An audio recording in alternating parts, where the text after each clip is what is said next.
ल साथीहरु म फेरि बजार पुगेर आइपुगेँ हैन। यही ल्याउनु गएको थिएँ, चुङ्गुरको मासु ल्याउनु गएको थिएँ।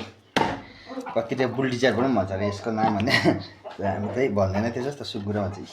सुँगुर मासु हेर्नुहोस्। अब यसलाई बनाउँछु। आज बिहिबार हो, मजाले बनाइके खाने हो। तर यो सुँगुरको मासु खाने चाहिँ म मात्रै हो। म र मेरो छोरा र मेरो बुढीले चाहिँ खसीको मासु खान्छ। अन्त खसीको मासु ल्याइदिन्छु। उसले त सुँगुरहरू खाँदैन नि त। खसीको मासु ल्याइदिन्छु उसलाई चाहिँ। मैले चाहिँ यो सुँगुरको चाहिँ अब काट्नु थालेँ क्या म चाहिँ। काटेर मजा पकाएर खाएर मजाले सुत्दिनँ आज चाहिँ बिहिबार। सुत्नु त के पाउने, लुगा धुने काम छ। लुगा धुनु छ। लुगा धुन्छु।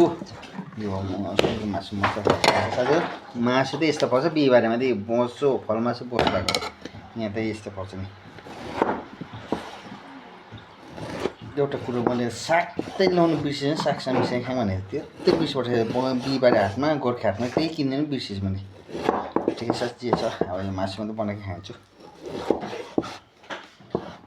साथी मासु त यस्तो काट्छु मात्रै। अब यो पहिला सुँगुर पकाउँछु, फेरि अलग्गै बनाउनु छ खसीको चाहिँ। लटपट गर्नु हुने बाउलिनेहरू छ कि यहाँ घरमा कि। घरभित्र पनि त्यस्तो रहेछ है। म मात्रै सुँगुर खाने, आमा छोरा खसी खाने। म राई पऱ्यो, म खसी खानु हुँदैन। उनीहरू तामाङ पऱ्यो, तामाङहरूले खसी खान्छ हो। म राईले खानु हुँदैन नि त। लु साथीहरू हेरिहाल्नुहोस्।